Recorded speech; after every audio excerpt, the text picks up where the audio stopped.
My brothers took the $18 million inheritance, then my father's secret envelope destroyed them. The reading of my father's will lasted exactly 17 minutes. I know because I counted every second, watching the grandfather clock in the corner of the study, as my brothers divided an empire valued at $18 million. My name is Preston Torna, though that surname always comes with an implied explanation. I am 28 years old, and I've spent all those years being reminded that I am the son who should not exist.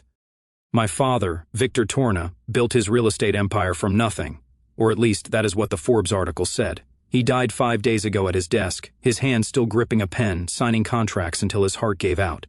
The man worked himself to death, and somehow that seemed fitting. He lived his entire life in transaction mode. Everything was measured in profit and loss, including his children, especially me. The lawyer, Raymond Finch, sat across from us at the mahogany table, his veined hands organizing documents with routine precision. To my left was my older brother, Garrett, 35, already wearing our father's Rolex that he had claimed from the body. To my right, Holden, 32, was texting his wife, deciding which property they would live in first. And then there was me, the illegitimate son, the reminder of our father's single moment of weakness with his secretary 29 years ago.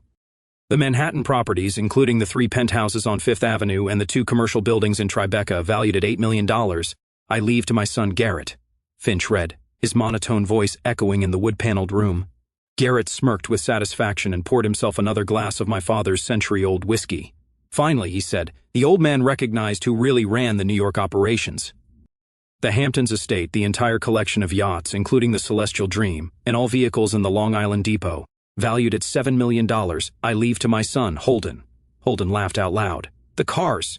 Miranda is going to lose her mind. There is a 1967 Ferrari in that collection worth $2 million on its own. They continued to carve up the empire like children sorting Halloween candy, stock portfolios, Swiss accounts, art collections, even the corporate jet. Every few minutes, one of them would shoot me a look of thinly veiled amusement, waiting for my name to be called. We all knew it was coming. The question was, how little would it be? To Preston, Finch finally said, and my 2 brothers leaned forward like vultures, sensing what was coming. Finch reached into his executive briefcase and pulled out a single, aged brown envelope, slightly creased at the corners. My name was written on the front in a shaky script that must have been my father's at the end of his life. I leave this envelope to be opened in private, containing what my son needs to know. The silence lasted for maybe 3 seconds before Garrett erupted in laughter, spilling his whiskey. An envelope, he gasped, laughing so hard he could barely speak. 2 years of pretending you were family and Dad leaves you a letter. Holden was more restrained, but his eyes shone with cruel satisfaction. Maybe it is a thank you card. Thanks for knowing your place, kid. Here is a hallmark moment for your troubles. Or instructions to the nearest unemployment office, Garrett added, already texting the news to someone, chuckling at the joke. Wait until the board hears about this. Finch handed me the envelope with something that might have been sympathy in his eyes. It weighed nothing. 28 years of trying to earn a place in this family, and it all came down to something that weighed less than a credit card bill. Gentlemen, Finch continued, ignoring the laughter, your father insisted I read this final statement. He adjusted his glasses and read, blood may determine lineage, but character determines worth. I trust each of you will receive exactly what you deserve. My brothers were too drunk on victory to notice the strangeness of the phrase. They were already arguing over who would get their father's office at headquarters. I slipped the envelope into my jacket pocket, stood up without a word, and walked toward the door.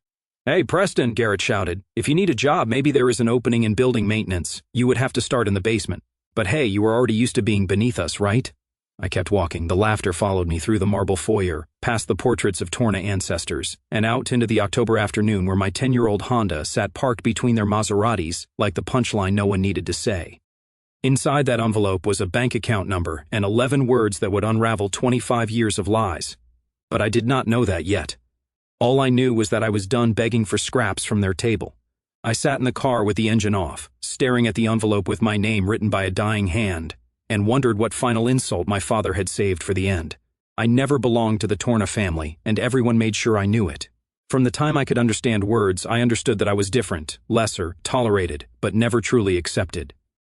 My earliest memory is of Garrett, then 10 years old, explaining to his private school friends why I lived in their house.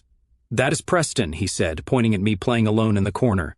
Dad's mistake with the secretary. We keep him around because Dad feels guilty.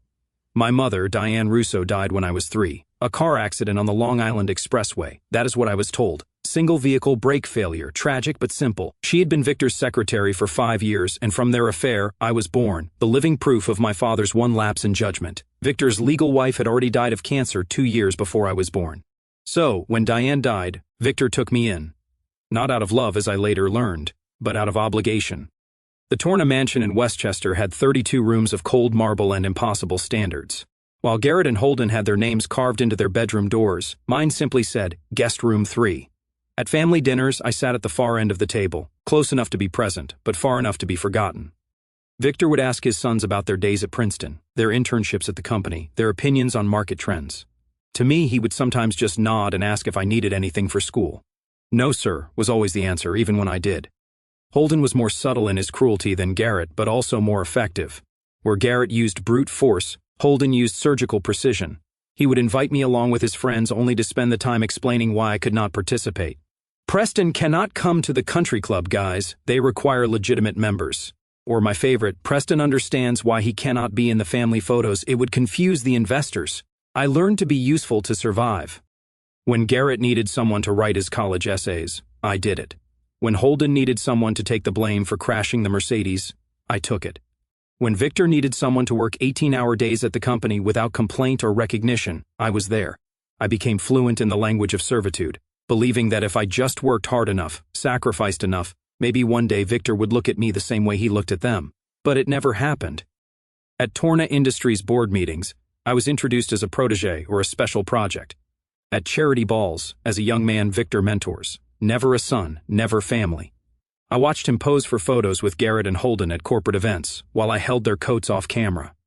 I heard him tell associates about his 2 sons, while I stood less than 5 feet away, invisible.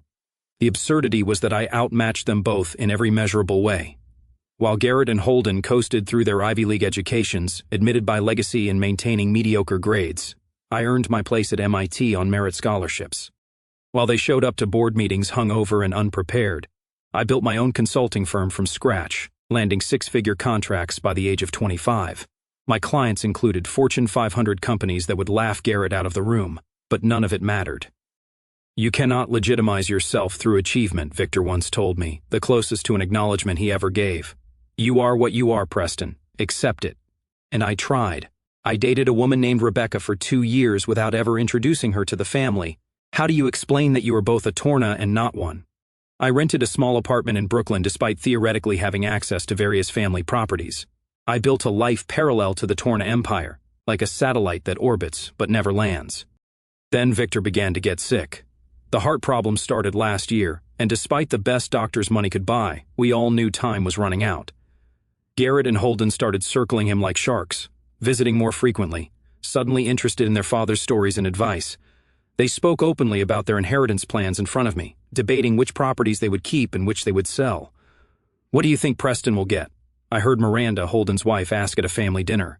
Whatever it is, Holden replied, not bothering to lower his voice, it will be more than he deserves. The call about Victor's death came while I was reviewing client contracts. Massive heart attack at his desk.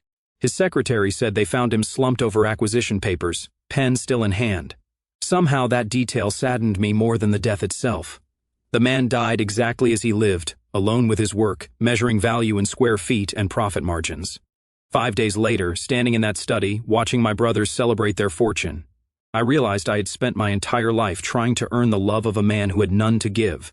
Not for them, not for me, not even for himself. The will reading was scheduled for Friday at 2 p.m. I arrived at the estate 15 minutes early, parking my Honda behind a catering truck, unloading champagne. Garrett and Holden had already started the celebration, apparently confident enough in their inheritance to hire party planners before the reading. I found them in a study with their wives, drinking from Victor's collection of rare whiskeys and dividing up assets on cocktail napkins like kids trading baseball cards. Garrett's wife, Simone, was on FaceTime with a real estate agent touring a penthouse in Milan. Miranda, Holden's wife, had spread yacht catalogs across Victor's desk, circling upgrades for boats she had not yet inherited. Look who decided to show up, Garrett announced as I entered, raising his glass in a mock toast. Come to watch how the real heirs inherit. I am just here for the reading, I replied, taking a seat in the corner in the same chair I had always occupied during family meetings. Smart to manage expectations, Holden added, not looking up from his phone where he was apparently already listing one of the properties he expected to inherit. Though I am curious what Dad left you. My bet is on that broken Rolex he never got fixed. Seems poetic, giving the broken son the broken watch. The lawyer, Raymond Finch, entered at exactly 2 o'clock, his presence shifting the room's energy from casual cruelty to formal business. He had been Victor's lawyer for 30 years and had structured the entire legal foundation of Torna Industries. If anyone knew Victor's secrets, it was Finch. "Gentlemen, ladies," he said, nodding to the wives, "let us begin." He opened his leather briefcase with practical efficiency, pulling out a thick folder marked with Victor's seal. The will was surprisingly short for such a vast estate, but Victor had always been a man of few words. The last will and testament of Victor Edmund Torna, executed 3 months prior to his death, superseding all previous documents, Finch began, his voice heavy with formality. The first 10 minutes went exactly as everyone expected. Garrett inherited the Manhattan real estate portfolio, $8 million in prime properties, including buildings that generated nearly $1 million a month in rent. He let out a loud yes when Finch read the addresses, already calculating expansion possibilities. Holden received the Hamptons estate where we spent summers, the entire yacht collection, including 3 vessels valued at over $1 million each, and Victor's entire vehicle collection, with vintage cars worthy of a museum. $7 million in toys for a man who never worked an honest day in his life. The liquid assets were also divided. The stock portfolios, the offshore accounts Victor thought no one knew about. Each brother walked away with millions more in investments and cash. Simone was already texting her friends, planning a celebration party at the Met. Miranda was logging into a yacht club website to register for mooring spots in Monaco. "To Preston," Finch finally read, and the room fell into an expectant silence. He reached into his briefcase once more and pulled out a single, aged brown envelope, creased at the corners as if it had been handled many times. My name was written on the front in Victor's handwriting, but shaky, as if his hands no longer had strength. "I leave this envelope to be opened in private, containing what he needs to know." The laughter was immediate and thunderous. Garrett actually fell back into his chair, spilling whiskey on Victor's Persian rug. Holden was more composed, but his smirk said it all. "An envelope!" Garrett gasped between laughs. 2 years of sucking up for a piece of paper. "Maybe it is a coupon," Simone suggested, joining the joke. 10% off your next therapy session for daddy issues. "Or directions to the nearest homeless shelter," Miranda added, "since he will not be living in the guest house anymore." Finch handed me the envelope without meeting my eyes. It was impossibly light, as if filled with air. 28 years in that family, and my entire inheritance weighed less than a birthday card. "Gentlemen, there is one additional item," Finch continued, his voice cutting through the cackles. "Your father insisted I read this statement." He adjusted his glasses and read from a separate sheet. "Blood may determine lineage, but character determines worth. I trust each of you will receive exactly what you deserve." "Pompous to the very end," Garrett muttered, already pouring another glass. "At least we deserve millions, while Preston deserved stationery." They were too drunk on victory to notice Finch's expression as he read those words, the way his eyes lingered on them as if he knew something we did not. They were too busy planning their new lives to wonder why Victor had insisted on that specific phrase being read aloud. I got up to leave, the envelope burning a hole in my pocket. "Hey, Preston," Holden called out as I reached the door. "When you open it, let us know if it is at least nice paper. Maybe you can frame it and hang it in whatever little apartment you end up in." The laughter followed me out of the house, past the catering crew setting up for the celebration, past the portraits of Torna patriarchs who never acknowledged me, and into the October afternoon where my Honda awaited me, the only honest thing in my life. I sat in the car for an hour with the engine off, staring at that envelope as if it might explode. A part of me wanted to tear it up without opening it, to preserve what little dignity I had left by refusing to play Victor's final humiliating game. But curiosity is stronger than pride, especially when you have spent your life searching for answers. The driveway was empty, except for the catering trucks. Through the estate windows, I could see the party starting, silhouettes of my brothers and their friends raising glasses to their good fortune. I turned the envelope over in my hands, feeling the quality of the paper. It was old, maybe several decades, the kind of thick cardstock no one uses anymore. Finally, I opened it. Inside was a single piece of paper, folded once. The message was handwritten in Victor's careful script, but firmer than the writing on the envelope, as if this had been written years ago when his hands were still strong. "Preston, this is for the boy who was never supposed to exist. Account number 44782911163, Zurich Liberty Bank. Your mother knew why." That was it. No explanation, no fatherly wisdom, no apology, just a Swiss bank account number and a reference to my dead mother. I read it 5 times, trying to wring meaning from those few words, the boy who was never supposed to exist. Even in his final message to me, Victor could not resist reminding me that I was a mistake. I drove back to my apartment in Brooklyn, my mind racing with possibilities. Maybe it was a small trust fund, just enough to show he had thought of me, but of no real consequence. Maybe it was symbolic, $100 to match the 100 ways he denied me. Or maybe it was nothing, a closed account, one last joke from beyond the grave. My laptop was open on the kitchen table where I had left it that morning, working on a presentation for a client I might never finish. I navigated to the Zurich Liberty Bank website. The discreet logo promised the Swiss banking privacy that had hidden fortunes for centuries. The login process was simpler than I expected. The account number, my social security number, and a security question, mother's maiden name. Russo, Diane Russo, the secretary who had made the mistake of falling for her boss. Before I checked the balance, before I found out what Victor's final insult would be, I stopped. There was something else in the message that bothered me. Your mother knew why. I had never looked deeply into my mother's death. Why would I? It was a car accident when I was 3. Tragic, but simple. But Victor's words suggested something more, something my mother knew. I minimized the bank's website and opened the New York State Accident Database. It took a while, but I found it. October 15, 1999. Diane Russo, single vehicle accident, Long Island Expressway. The basic report was what I had always been told. Brake failure. Car went off the road, fatal on impact. But there was a detailed investigation file attached, something I had never known about. I downloaded it, my hands starting to shake as I read the notes from the investigating officer. Brake line appears to have been deliberately severed. Tool marks consistent with intentional damage. Recommendation for homicide investigation. Note, investigation closed at request of the family. See attached authorization. The authorization was signed by Victor Torna. My father had closed the investigation into my mother's murder. My fingers fumbled as I called Raymond Finch. He answered on the first ring as if he had been waiting. Preston. His voice was cautious, measured. I assume you have opened it. What the hell is this, Finch? What did Victor know about my mother's death? There was a long pause. I could hear him breathing, choosing his words. I can only tell you what Victor authorized me to. Check the account first. Then you will understand why your mother died. The truth has waited 25 years. Tell me now, I demanded, but the line was already dead. I leaned back in my chair, staring at the computer screen. The accident report was still open in one tab, the bank's website in another. My mother had been murdered. Victor knew, and somehow a Swiss bank account was going to explain it all. I clicked back to the bank site. My heart was pounding so hard I could feel it in my throat. The account dashboard loaded slowly, each second stretching into an hour. When the balance finally appeared, I had to blink several times to make sure I was seeing the numbers correctly. It could not be possible. It had to be a mistake. I refreshed the page once, twice, 3 times, but the number remained the same. The phone rang, shattering the shock. An unknown international number. Mr. Preston. The voice was aged with a formal German accent. My name is Hinrich Dieck. I have waited 25 years for you to access this account. I believe it is time you knew the truth about your mother, your father, and the $18 million your brothers just inherited. I looked back at the screen, at the impossible number staring back at me, and realized my entire life had been built on a lie that was about to crumble. I am listening, I replied. The number on my laptop screen made no sense. I refreshed the page 3 times, certain there was a glitch, a misplaced decimal point that would bring it back to reality.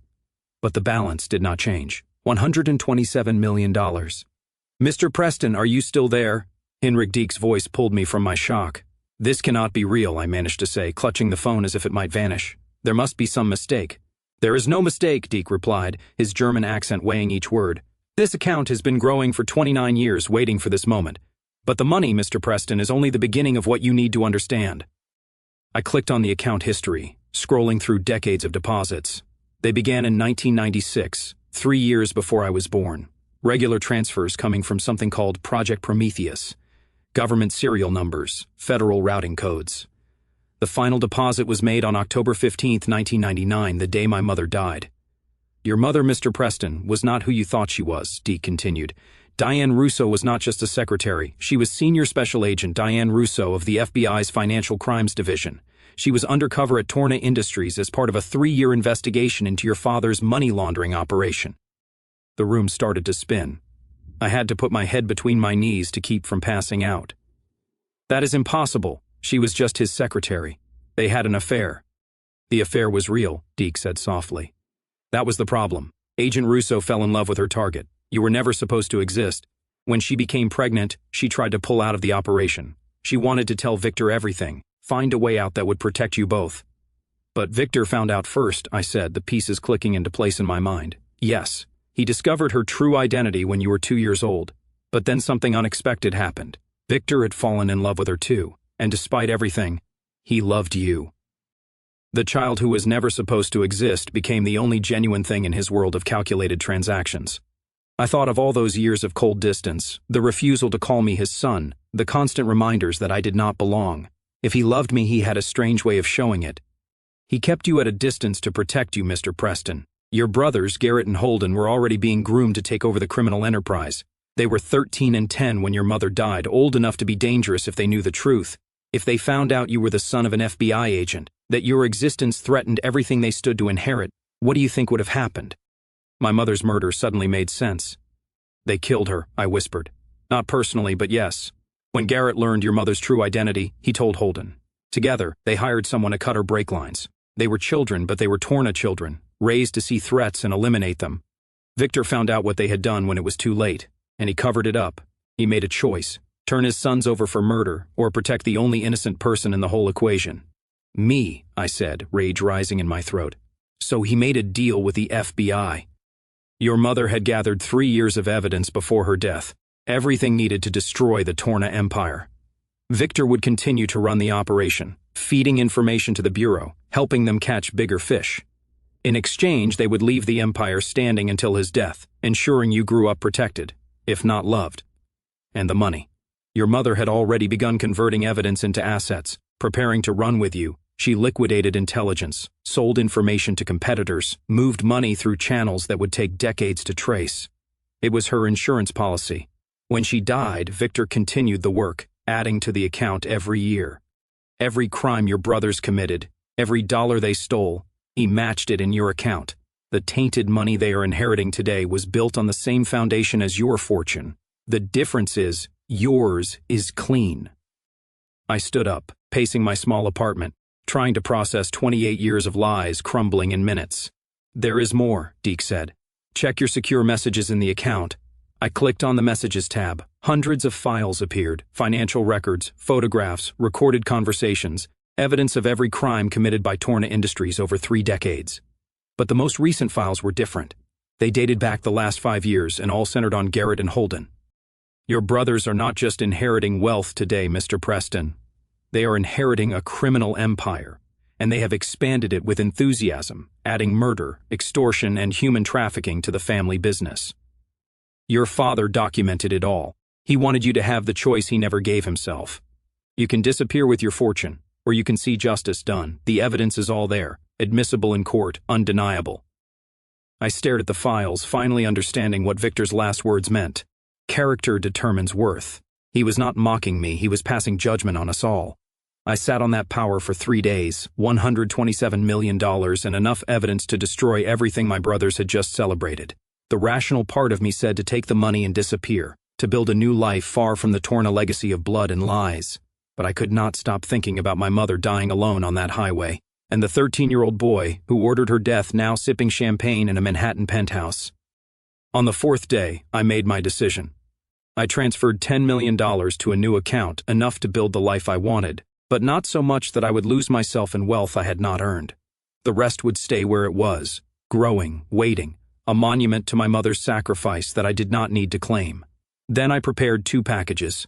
The first was for the FBI, containing every file from the account, every document my father had gathered, every crime my brothers had committed in their rush to expand the empire. The second package was for Raymond Finch with specific instructions. Deliver it to my brothers at exactly 2 p.m. on Tuesday, the same time they had laughed at my envelope. I booked a one-way flight to Zurich for Monday night. The arrests happened on Tuesday afternoon. I watched it from my hotel room in Switzerland as CNN broke the story. Federal agents raiding the Torna Industries headquarters. Garrett being led out in handcuffs, his face a mask of confusion and fury. Holden trying to flee, tackled in the garage he had just inherited. The headlines called it the largest takedown of a financial crimes operation in New York history. 3 decades of money laundering, extortion, and murder crumbling in a single afternoon. My package to them contained only 1 sheet of paper, the same aged stock Victor had used for my envelope. The message was short. Character determines worth. Enjoy what you deserve. The son who was never supposed to exist. Within hours, all assets were frozen, the properties, the yachts, the cars, all seized by federal authorities. Simone was caught trying to flee to Milan with suitcases full of jewelry. Miranda was arrested at the yacht club, still trying to register boats she no longer owned. The empire built on blood money collapsed completely, taking everyone involved down with it, except for one person, me. After that, I changed my name. I became someone new in a country that understands the value of reinvention. The $10 million I took was more than enough to build something real. I started a foundation for children who lose parents to violence. Boys and girls who know what it means to be collateral damage in someone else's war. We have helped 300 families already, offering them the one thing I never had, someone to look at their pain and say that it matters. Henrik still manages the main account. It has grown to over $200 million in investments, a fortune that doubles every decade. He calls me once a year on the anniversary of my mother's death, always with the same question. Will you be claiming it this year, Mr. Preston? And I always give the same answer. The son who was never supposed to exist is doing just fine without it. Because that is what I finally understood, sitting in that Swiss hotel room watching my brothers' lives fall apart on international television. Victor gave them exactly what they always wanted, the Torna Empire, with every poisoned dollar of it. And he gave me what I never knew I needed, freedom from it all. My mother died trying to save me from that life. Victor lived by keeping me at arm's length to protect me from it. Every cold shoulder, every public denial, every reminder that I did not belong. It was not rejection, it was preservation. He made me strong enough to survive without his love because he knew one day I would have to survive without his protection. The real inheritance was not the money or the evidence or even the truth. It was the chance to choose who I wanted to be when everything I thought defined me was stripped away. Garrett and Holden never had that choice. They were born into the empire, raised to run it, and in the end destroyed by it. But I was the son who was never supposed to exist, which meant I was free to exist however I wanted. Sometimes I walk past banks in Zurich and think about those millions sitting there, growing like a golden tumor. Sometimes I wonder what my life would be like if I had claimed it all. Then I remember my mother dying to get me away from the source of that money, and Victor living in a calculated coldness to protect me from its corruption. And I walk on, because some inheritances are too heavy to carry. Some fortunes cost more than they are worth. And sometimes the greatest wealth is discovering you already have enough. That is the truth about being the son who was never supposed to exist. When you accept it, you are free to exist entirely on your own terms. Looking beyond personal conflicts, this event leaves us with a profound insight into the law of cause and effect. Too often, families confuse blood with loyalty and inheritance with love. When wealth, pride, and reputation become the true currency of a household, human relationships quietly turn into transactions. In that kind of environment, children are not raised to become good people. They are raised to become extensions of power. What happened in this family was not born overnight. It was the slow result of years where silence replaced honesty, where image mattered more than integrity, and where the idea of protecting the family name justified almost anything.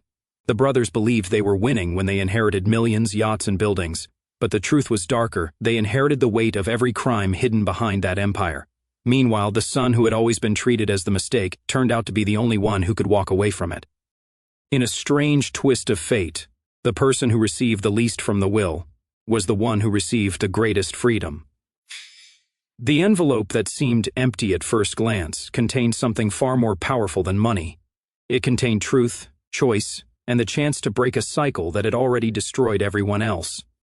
When I look back at this story now, I realize that many people in real life stand at the same invisible crossroads.